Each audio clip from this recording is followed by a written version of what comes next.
kepentingan di dalam kekristenan.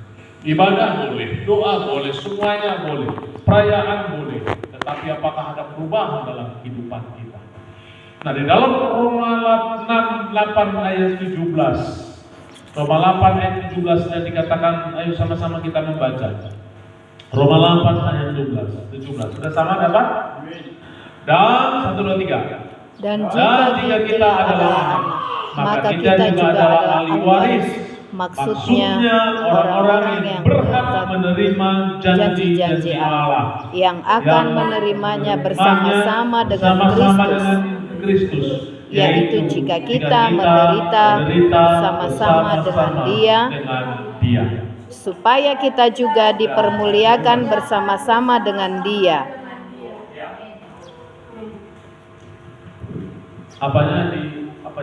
Latarnya diubah jalan supaya bisa jelas. Ini kan kurang. Dan dikatakan gini, dan jika kita adalah anak, maka kita juga adalah ahli waris. 1 anak, 2 ahli waris. Maksudnya orang-orang yang berhak menerima janji Allah. Janji. Ketiga, menerima janji.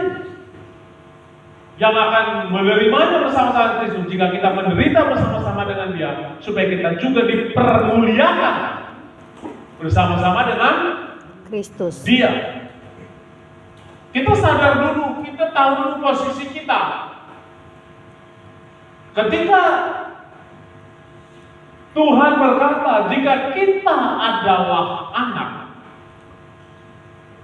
kita panggil Bapa itu, Tuhan kita itu Bapa. Jika kita adalah anak, maka kita adalah juga ahli waris. Maksudnya orang-orang yang berhak menerima janji-janji Allah. Kalau kita anak, berarti ada sesuatu yang Tuhan wariskan kepada kita, yaitu kita berhak menerima janji-janji Allah. Apakah saudara percaya? Amin. Banyak sekali orang Kristen ini ada 2 hal. Ada yang percaya, tapi juga dia percaya tapi tidak taat. Tapi ada juga yang taat, tapi kurang percaya. Bagaimana taat? Ya kadang-kadang sering saya lihat berdoa taat, semuanya taat. Tapi ketika dia mengalami sesuatu kurang percaya juga. Bisa enggak ya? Padahal dia taat. Tapi ada juga yang percaya kepada Tuhan, percaya, tapi enggak taat. Nah, saudara, seorang anak itu akan menerima waris. Dan waris itu adalah orang-orang yang berhak menerima janji-janji Allah. Pasca kematian Kristus sudah dijanjikan. Keselamatan sudah dijanjikan. Dan semua digenapi di dalam Kristus. Jadi penggenapan semua janji itu digenapi di dalam Kristus. Makanya firman Tuhan berkata, aku menggenapi seluruh hukum Taurat supaya diganti menjadi hukum Kristus. Itulah yang kita ikuti. Nah, penggenapan itu telah Tuhan kerjakan.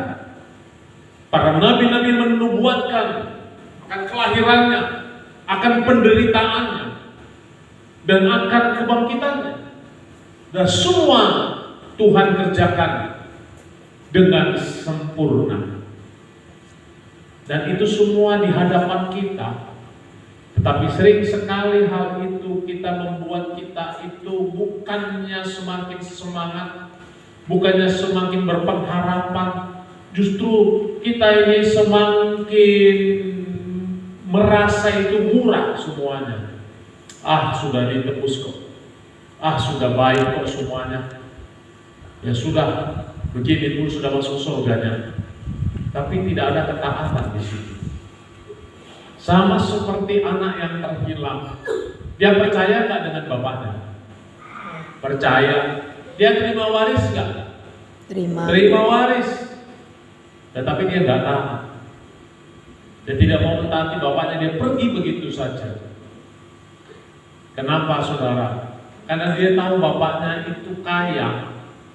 Dia tahu bapaknya itu akan beri hak waris. Dan dia tahu dia anak. Itu artinya ya sudah, hidupnya nyaman. Bukan begitu kekristenan.